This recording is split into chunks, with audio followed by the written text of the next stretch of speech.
Hello friends, എല്ലാവർക്കും നമസ്കാരം. പവിത്രത്തിൻ്റെ അടുത്ത ആഴ്ചത്തെ ഭാഗങ്ങൾ പ്രമോയിൽ കാണിച്ചിരിക്കുന്നത് നല്ല സൂപ്പർ ഭാഗങ്ങൾ തന്നെയാണ്. നമ്മുടെ വേദ അമ്മയ്ക്ക് കൊടുത്ത വാക്ക് പാലിക്കുക തന്നെ ചെയ്യുന്നുണ്ട് കേട്ടോ. അതേപോലെ അച്ഛനും ചേട്ടനും നടത്തിയ വെല്ലുവിളി നമ്മുടെ വേദ സ്വീകരിക്കുകയാണ്. വേദ നമ്മുടെ വിക്രത്തിൻ്റെ സ്റ്റേഷനിൽ നിന്നും ഇറക്കാനായിട്ട് അവിടെ ചെല്ലും. അപ്പോൾ വേദയോട് പറയുന്നുണ്ട് അത് കേസൊക്കെ കോടതിയിലേക്ക് വിട്ടു, അപ്പോൾ കോടതിയിൽ നിന്ന് വേണമെങ്കിൽ ജാമ്യം എടുക്കാൻ പറ്റുകയാണെങ്കിൽ ജാമ്യം എടുത്ത് പോവാന്നൊക്കെ നമ്മുടെ വേദയോട് പറയുന്നുണ്ട് കേട്ടോ. വേദ നേരെ ചെല്ലുന്നത് വേറെ ആരുടെ അടുത്തല്ല, ദർശൻ്റെ അടുത്ത്. ദർശൻ വേദയോട് പറഞ്ഞിട്ടുണ്ട്, നിനക്ക് എന്ത് ആവശ്യമുണ്ടെങ്കിലും നീ എൻ്റെ അടുത്ത് വന്ന് പറഞ്ഞാൽ എന്നെക്കൊണ്ട് പറ്റുന്ന എന്ത് സഹായം ഞാൻ നിനക്ക് ചെയ്തു തരാമെന്ന് ദർശൻ നമ്മുടെ വേദയ്ക്ക് വാക്ക് കൊടുത്തിട്ടുണ്ട് കേട്ടോ. അങ്ങനെ കോടതി കൂടുമ്പോൾ നമ്മുടെ വിക്രത്തിനെ നമ്മുടെ കോടതിയിലേക്ക് പോലീസുകാരൊക്കെ കൊണ്ടുവരുന്നുണ്ട്.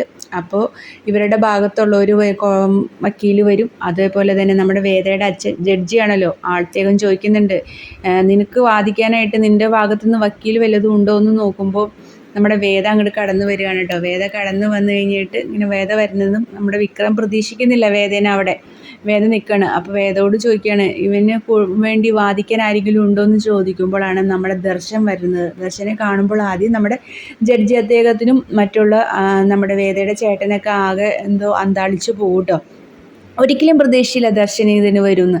അങ്ങനെ ദർശൻ്റേതായ രീതിയിൽ വാദിച്ച് നമ്മുടെ വിക്രത്തിന് ജാമ്യം കിട്ടുകയാണ്. വിക്രത്തിന് നമ്മുടെ വേദ ജയിലിൽ നിന്ന് ഇറക്കി കൊണ്ടുവരികയാണ്. ജയിലിൽ നിന്നല്ല, കോടതിയിൽ നിന്ന് ഇറക്കി കൊണ്ടുവരികയാണ് കേട്ടോ. അങ്ങനെ രണ്ടുപേരും കൂടിയും ബൈക്കിൽ ഇങ്ങനെ വീട്ടിലേക്ക് പോവുകയാണ്. അപ്പോൾ അതിൻ്റെ ഇടയിൽ നമ്മുടെ വേദനെ കുറേ ചീത്തയൊക്കെ പറയുന്നുണ്ട് നമ്മുടെ വിക്രം. അതിനിടയ്ക്ക് നമ്മുടെ യാത്രയുടെ ഇടയിൽ അവരുടെ കുറേ റൊമാൻസ് ആയിട്ടുള്ള സംഭവങ്ങളൊക്കെ നടക്കുന്നുണ്ട്. ബ്രേക്ക് പിടിക്കുമ്പോൾ നമ്മുടെ വേദ വിക്രത്തിൻ്റെ അടുത്തേക്ക് ചേരുന്നതും ചെറുതായിട്ട് നമ്മുടെ വിക്രമത്തിനോട് വേദയ്ക്കൊരു പ്രണയം തോന്നി തുടങ്ങിയിരിക്കുകയാണ് കേട്ടോ. അങ്ങനെ വീട്ടിൽ നമ്മുടെ വേദ വിക്രത്തിനെ കൊണ്ട് ചെല്ലുമ്പോൾ എല്ലാവർക്കും ഭയങ്കര സന്തോഷമൊക്കെ ആവും. അങ്ങനെ വേദ വെറുതെ നമ്മുടെ വിക്രത്തിൻ്റെ റൂമിലൊക്കെ ഇങ്ങനെ തപ്പി നോക്കുമ്പോഴാണ് പല കാര്യങ്ങളും വേദയ്ക്ക് മനസ്സിലാവുകയാണ് കേട്ടോ. വിക്രം ഇങ്ങനെയുള്ള ഒരാളല്ല, ഇവിടെ ഒന്നും എത്തേണ്ട ആളല്ലായിരുന്നു. വിക്രം ഇങ്ങനെ ആയിപ്പോയി എന്നുള്ള അറിയാനുള്ള ആഗ്രഹങ്ങളായി പോയിട്ടോ. പല സർട്ടിഫിക്കറ്റുകളും ട്രോഫികളും പല കാര്യങ്ങളും വേദ വിക്രത്തിൻ്റെ കാണുകയാണ് കേട്ടോ. അപ്പോൾ ഇതിൻ്റെ സത്യാവസ്ഥ എന്താണെന്ന് അറിയാനുള്ള ഒരു ആഗ്രഹം കൊണ്ട് നമ്മുടെ വേദ നമ്മുടെ ശ്രീജേടത്തിയോട് കാര്യങ്ങളൊക്കെ തിരക്കാണ് കേട്ടോ.